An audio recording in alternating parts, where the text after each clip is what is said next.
Eating fat does not make us fat.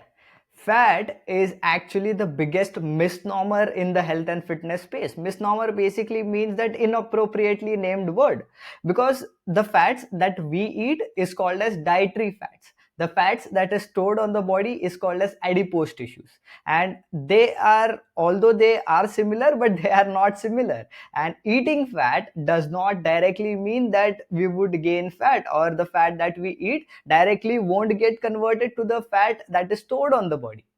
Okay, but if fat does not make us fat, what does make us fat? Why is there low fat food everywhere? Why is everyone consuming the low fat food? And if fat is not the problem, then what exactly is making us gain fat?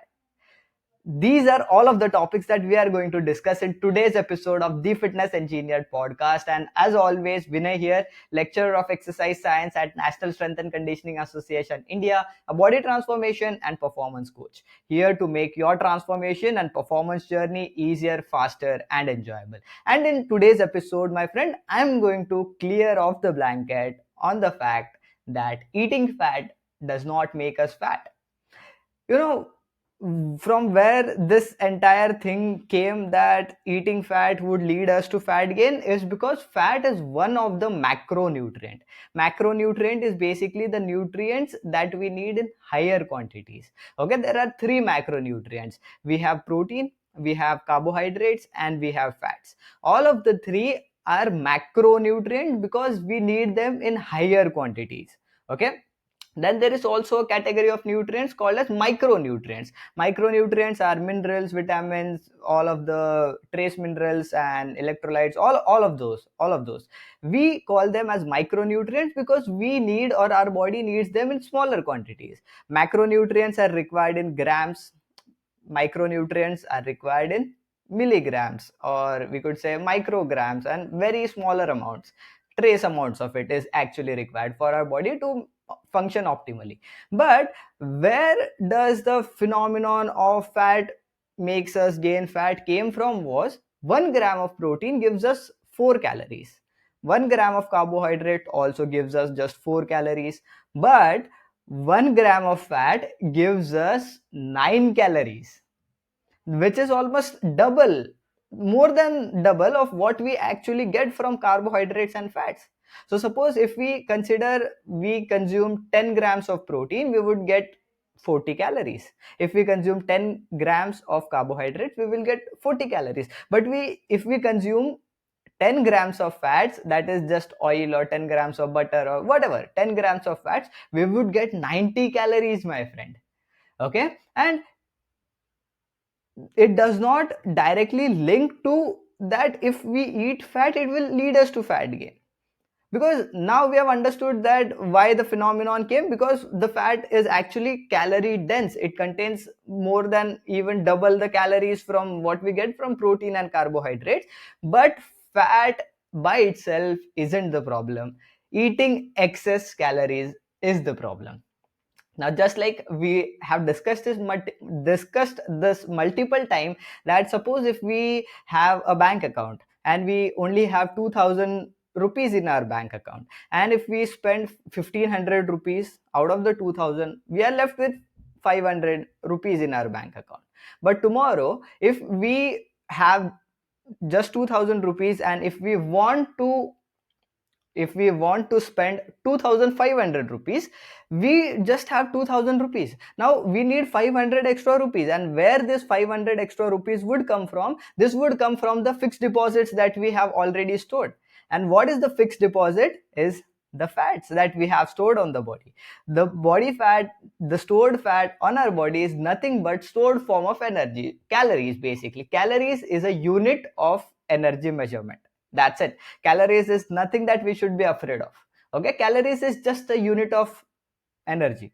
Okay, so now we are, if our goal is to burn fat that is stored on the body, what we have to do over a period of time is, if we are depositing 2000 rupees in our bank account every day, we have to make sure that we are spending 2500 rupees every single day, so that the extra 500 rupees will come from the fixed deposit. Fixed deposit is nothing but the fat that is stored on our body.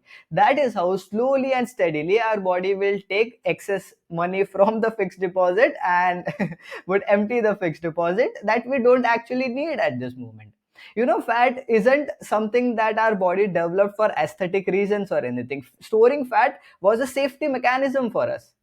Ancient humans did not had Zomato, Swiggy, Uber Eats and fridge to store their food and get the food as soon as they want.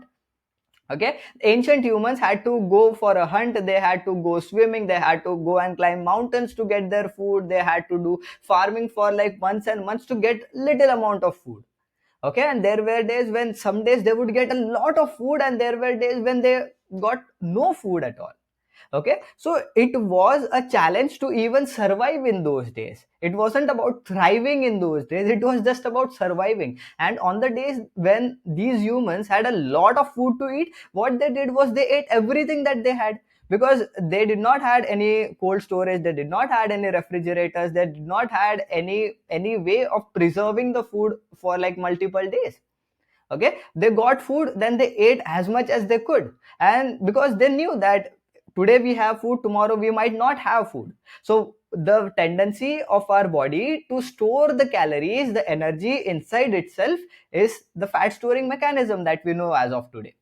Okay, so the excess calories that these humans got at that one single sitting, they used whatever calories they needed, and the excess calories were stored in the form of fat, so that tomorrow, even if they don't get a hunt, even if they don't get food, they would be able to survive on the food that is stored inside their body itself.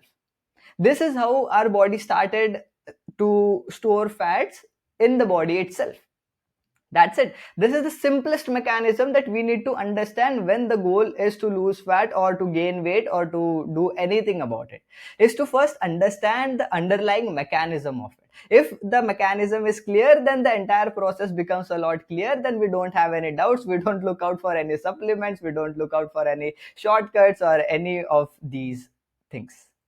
Okay, so now the body has started storing fats just because it is getting extra calories, just because it is getting excess calories. Now these excess calories could come from protein, these excess calories could come from carbs, these excess calories could come from fats. No matter where the excess calories is coming from, if you are burning 2000 calories and if you are eating 2500 calories, those excess 500 calories, your body is not going to waste it, your body is going to store it in the form of fats inside your body. That's it, as simple as that.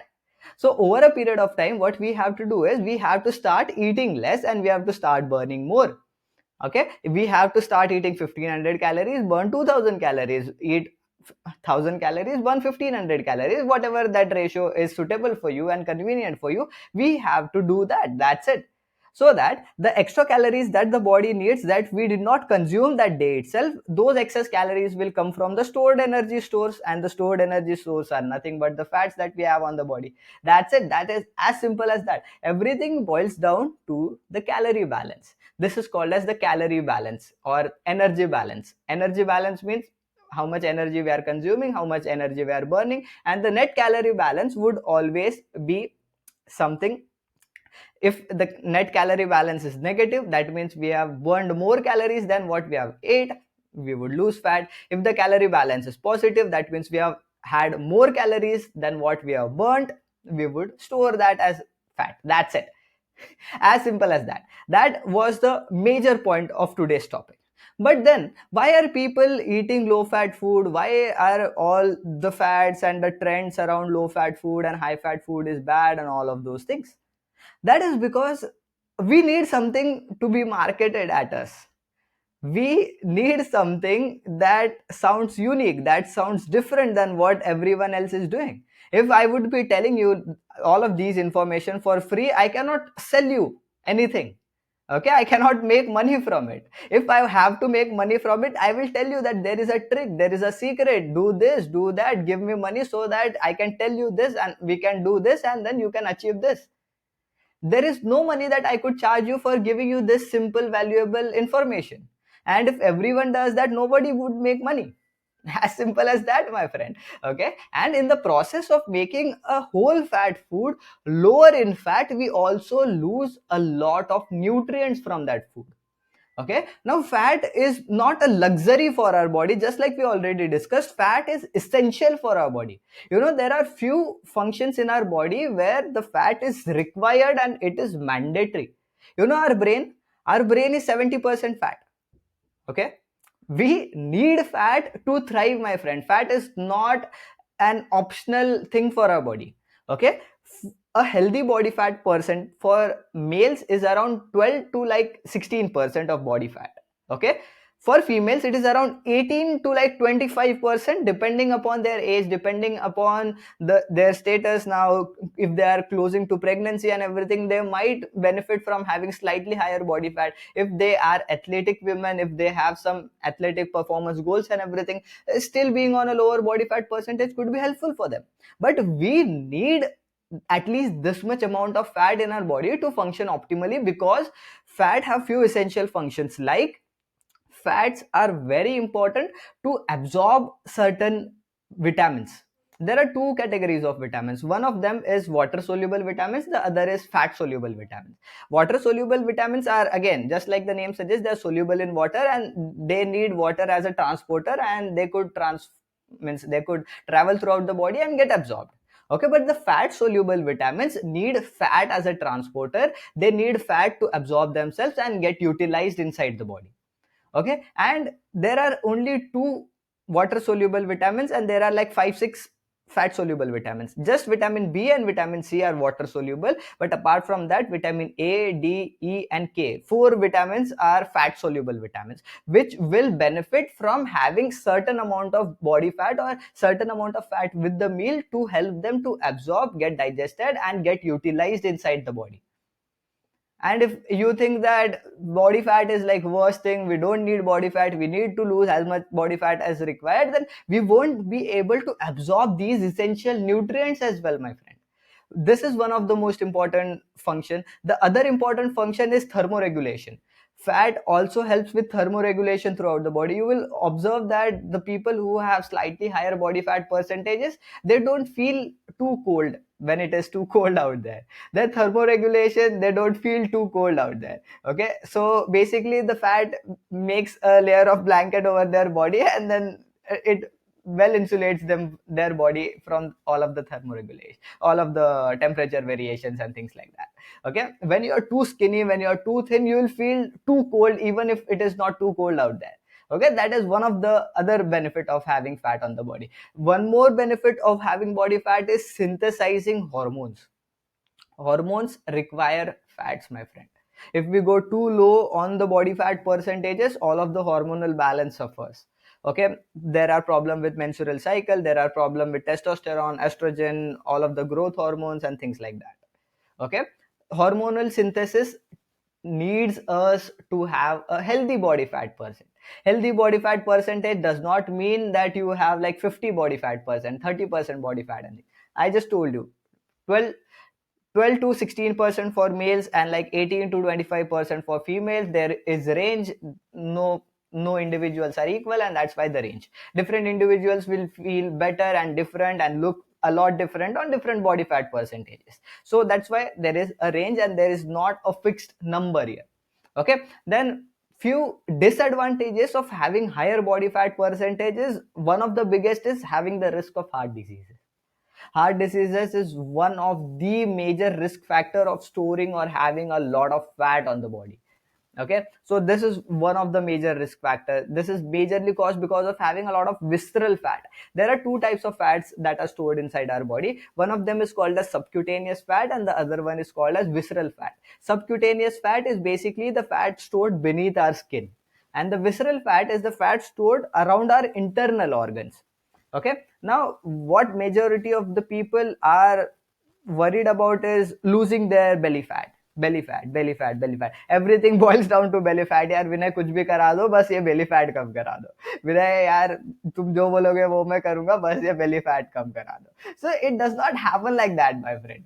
Okay, what happens is now your body does not know where the calories is coming from. Your body is just trying to make a good balance ki yaar, you will lose subcutaneous fat, you will lose visceral fat, you will store both of them at the same pace, slightly different pace for different individuals. There are alpha receptors, beta receptors on our fat cells as well. These receptors signal our body when to store fat and when to release fat from the fat cell. Now, in different parts of our body, the alpha and beta receptors on the fat cell are different, means the density of them is different. So, generally, what happens is when we talk about females, females have more of the fat storing receptors on their fat cells on their midsection, belly and hip section.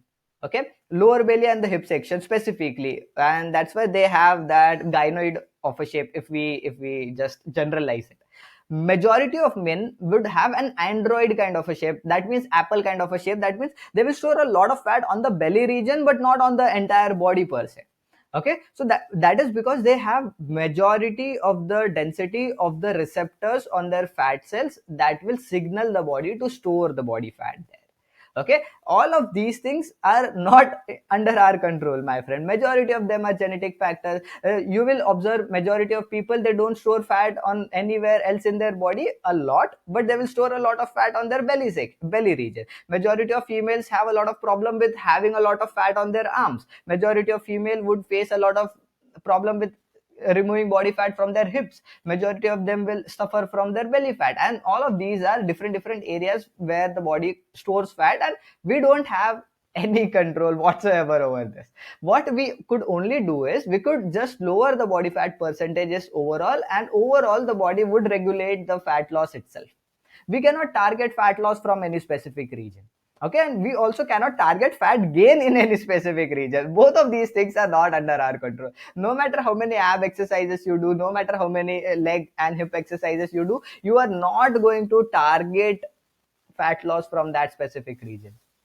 So stay away from everyone and anyone who tells you that do these 5 exercises to lose belly fat, thigh fat, arm fat, chest fat, cheeks fat from here, cheeks and the jawline and everything. There are videos on YouTube. You would also find that do the jaw exercises. All of these fancy stupid exercises, my friend, they are not going to give you that jawline or that chiseled look.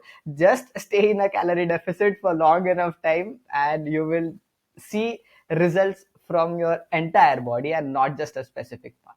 Okay, slightly we took a tangent out of our topic, but I think this was important and went well throughout the topic. Okay, so then we were about fats. Okay, now we have understood that excess body fat, we don't store it because of eating fat, we store it because we are eating excess calories. Then it could come from protein, carbs or fat. But the tendency of fat to get converted as body fat is slightly higher as compared to protein and carbohydrate. Now there were overfeeding studies that have been done where the participants were in a metabolic chamber where everything was tracked, how many calories they are eating, how many calories they are burning, everything was tracked, and they were fed extra calories beyond their maintenance calories in the form of extra protein, in the form of extra carbs, in the form of extra fat. And the group that ate extra calories in the form of fat stored extra or the highest amount of weight as compared to all of the other groups. Okay, the group that consumed excess calories from carbohydrates stored more fat than the protein group but less fat than the fat group. And the group that consumed excess calories in the form of protein stored the least amount of fat. This shows us two things: that eating excess calories in the form of fat could lead us to gain excess body fat. That is true. Okay, on the other hand, even if we eat excess calories in the form of protein, it does not lead us to gaining excess body fat. We would still gain fat, no doubt. We would still gain fat even if we eat excess amount of calories even from protein, but not as much as we could if we would be eating excess calories from carbs or fats. Okay, so that's why I always prioritize or always focus on telling you guys to eat a lot of protein throughout the day. Okay, because either protein would naturally make you satiated, you will not be naturally hungry, your gut or the appetite regulation would naturally be so well that you won't be eating excess calories. When you won't be eating excess calories, all of these topics would not come into picture because you're not going excess into the calorie consumption. And then again, you would be eating enough protein, your energy levels and everything would be balanced, you would be getting the workout in, you would be building your muscle. Again, muscles are metabolically active tissue, muscles require energy to even stay on the body. Means even if you're not working, your muscles would still require energy just to stay on the body. High maintenance stuff. Okay, so if you have higher muscle, you would be burning more calories even at rest. Okay, so that is why muscle would help. Protein has higher thermic effect of food. Thermic effect of food means how much energy our body needs to digest and absorb a specific food group. So protein has a thermic effect of food around 30 to 33%. Means if we are eating 100 extra calories from protein, 30 to 33% of calories are burnt in just digesting and absorbing the protein itself. So the net calories that we would be getting would be just 70 or just 65 calories we would be getting out of protein. But the thermic effect of food for fats is just 2 to 5%. That means if we are getting 100 calories from fat, we are getting like net calories 98 calories or like 95 calories. Okay, there could be even 100%, who knows. Okay, and the thermic effect of food for carbohydrates is somewhere in between, it is around 5 to like 15%, which is not too high, not too low. But then again, we will benefit the most from consuming higher protein and we will not benefit the most from consuming higher fat, although higher fat is required, but it should be regulated. Fat is important, but in the regulated quantity. We should not be consuming that in excess, we should not be too low on that as well. Okay, so what are the good sources of fat? What sources of fat? Because just like protein, all of the fat sources are not equal, we have discussed, and we have went into very detail when it comes to protein, about bioavailability, about the quality of protein, timing of protein, veg protein, non-veg protein. Check out the earlier episode on the protein, that will be very beneficial for you and that will be like mind-blowing for you. Okay, so here let's talk about fat. There are two major categories of fat. One of them is saturated fats, the other is unsaturated fats. Okay, the major difference between saturated and unsaturated fat is, in the saturated fats, all of the carbon bonds are tightly linked with hydrogen atoms and they are like a good formed chain of molecule. Okay, unsaturated fats have open chains, one or more open chains of the carbon molecule, and that's why they are called as unsaturated fats. So now this was about the chemistry. Okay, now let's talk about practically how to assess. Now saturated fats would be solid at room temperature. Okay, solid at room temperature, instantly you will recognize ghee.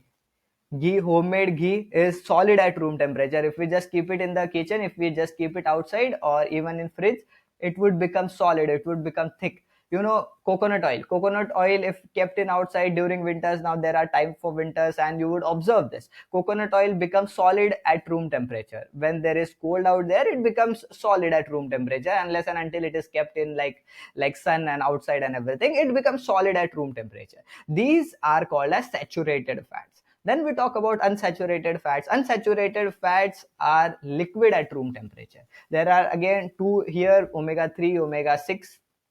Okay, unsaturated fats are again categorized into two: monounsaturated fatty acids and polyunsaturated fatty acids. Now we won't be becoming a nutritionist here, but I will just give you a fair idea about what it is and how it is practically applicable. That's it. Okay, so which of the fat, consuming fat from which source is better for us? Now monounsaturated, let's get into the saturated unsaturated one first and then let's get into the details of it. Now monounsaturated fats, ghee, we have got coconut oil. Okay, on the unsaturated fat, we have got all of the vegetable oils, we have got olive oil, we have got soybean oil, then again seed oils, nuts, all of the things comes under the unsaturated fat category. Generally what is observed is saturated fats are linked to heart diseases and everything, but that is far from the truth, my friend. Okay, generally what we are told is sunflower oil and then nuts oil and then vegetable oils are generally good for us. Okay, but nowadays, due to a lot of what we could say, the requirement, or we could say the need for all of this is a lot higher. That's why there are the grains and the nuts and all of the seeds that are used to making these oils are genetically modified. Okay, they are genetically modified because they want a higher yield in less amount of time and bigger grain, so that they could lead to giving us more oil and everything. Processing takes place. In the processing, we don't exactly know how the processing is done, and in the processing process, majority of the times the oils get hydrogenated oils then again slightly becomes trans fats are hydrogenated oil, or basically oils that come from these sources, but they are heated at a very higher temperature, and then they don't stay any good or any healthier for us. Rather, they cause a lot of problems for us. So trans fat is something that we should be always staying away from. So this was the third category of the fat, actually: saturated, unsaturated, and trans fats. So trans fat is something that we won't be talking about, and wherever you see trans fat, just stay away from that. Okay, saturated, unsaturated are the things that we need to be looking at. Okay, then how we are going to consume the fat is also going to make which fat is going to be good for us, which fat is not. Now, Indian style of cooking, we start cooking with oil. Okay, oil is the first thing that goes inside the pan and everything, and then we start the entire cooking process. So we need an oil that is having higher flame point. Okay, higher burning point. Okay, now generally olive oil is considered to be healthier, but olive oil, if it is cooked, it does not stay as healthy. You will observe that olive oil is generally used in foreign countries especially, and not in India. And in foreign countries, they don't cook with oil first. They put olive oil as a marinade, they put it just on top of a salad, and they don't actually cook the oil at that high temperature. And if that is the way you are going to eat it, then olive oil would be a very good option. But if you are going to cook the food from the oils, vegetable oils would be a good option for you. Okay, but what I would suggest is go for saturated fats here. Go for either olive oil or go for ghee. The best options for Indian style of cooking, hands down. Amazing taste, amazing flavor, and great for your health as well. But at the end of the day, my friend, if you eat excess of it, excess of whichever good thing you eat would not be good for you. Okay, we talk about apples a lot, that eating one apple a day is healthy for us, but if we start eating 10 apples a day, we would have the worst quality of digestive distress that we have had in the entire life. 10 apples would not be healthy for us. Just like that, even if we are consuming the refined oils and everything, refined oils are sold to us as they are refined oils and this and that, but refined oil tells in itself that they are refined, and majority of the nutrients are lost in the refinement process. Whenever you see a tag that they are enriched with vitamin A, vitamin E, and all of these things, they are enriched with these vitamins because these vitamins were lost during the refinement process, and after the refinement process they were re-added as chemical substitute of these vitamins, and they were added back again into these oils. That is not actually something that we should be bragging about. Okay, now they don't have fitness engineered podcast to listen to, but you have that, so make informed decisions going ahead. Okay, so that is the reason I would recommend you to go for ghee and coconut oil as the first thing that you would be using for your cooking. Okay, then again, seed oils, nut oils, all of them are not bad, but regulating the quantity would be the best option.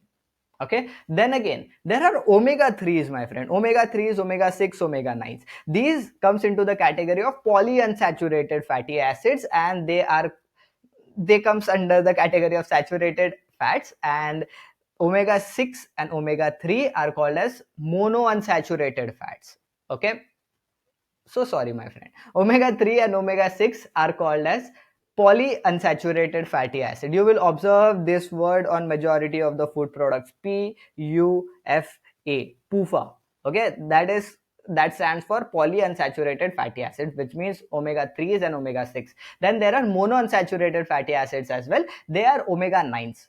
Omega 3s and omega 6 are essential fatty acids, my friend. Essential, just like in terms, whenever we talk about protein, we have heard this term essential amino acids. Now, here, when we talk about fats, we are hearing the word essential fatty acids. Essential stands here because our body needs it and it cannot synthesize it or make it on its own. That's why we need it from the food we eat. Okay, so here we need omega 3 and omega 6 from the food.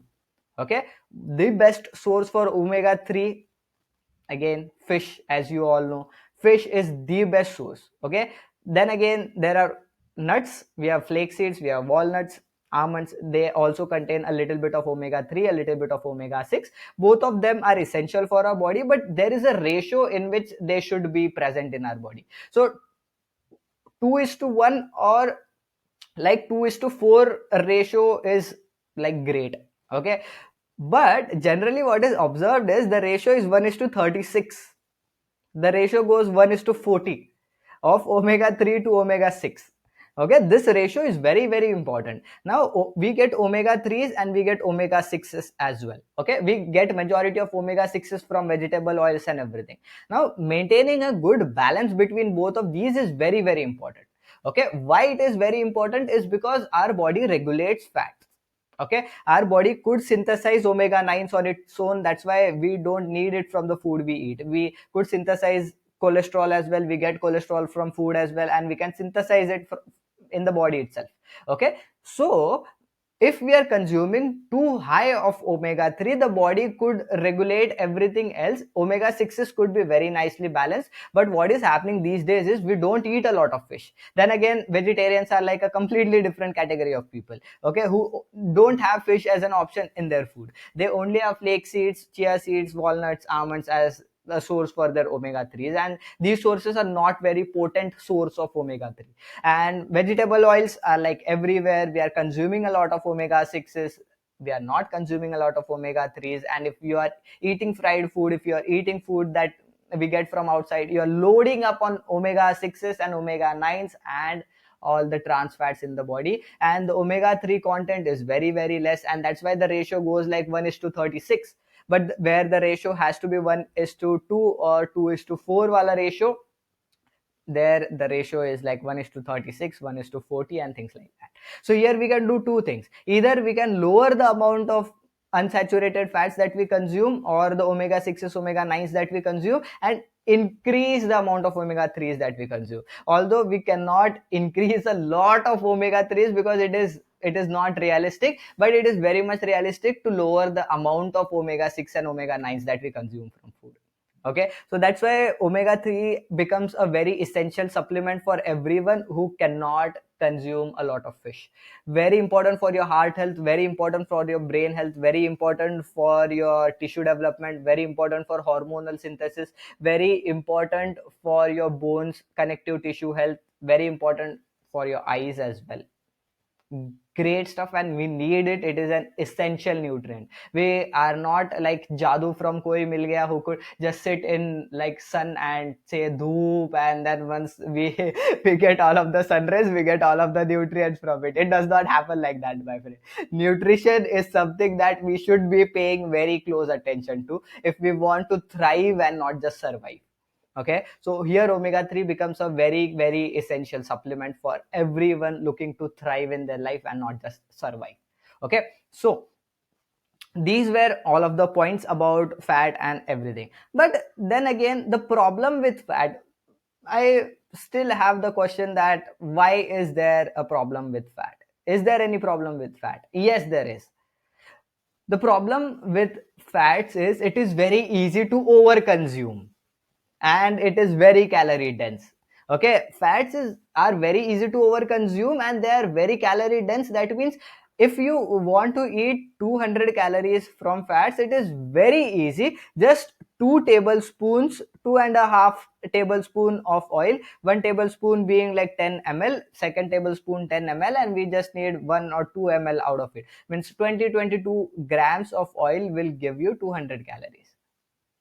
10 ml would give you 90 calories, 10 ml 90 calories, 180 calories, and then again we just need 10 more calories or 20 calories, 20 more calories, 2 more ml of oil, and that's 18, and to excess. So so very easy to over consume fat, and that is why it is often linked to fat gain. Okay, whenever we are consuming all of the cakes, all of the pastries, all of the fried foods, you don't even realize you are eating like 25-30 grams of fats with just one samosa, my friend. Now just imagine 20 grams of fat from just one samosa, how many calories we are getting without even noticing it. And majority of these calories are like coming from hydrogenated oil. We don't know how much time the oil has been used. The oil is boiled at very, means it is like boiling, literally boiling at very higher temperature throughout the day. We never know how fresh the oil is, how many times it has gotten used. They are sitting on like a roadside, a lot of dirt and everything is going inside that oil. The samosas are getting fried in the same oil.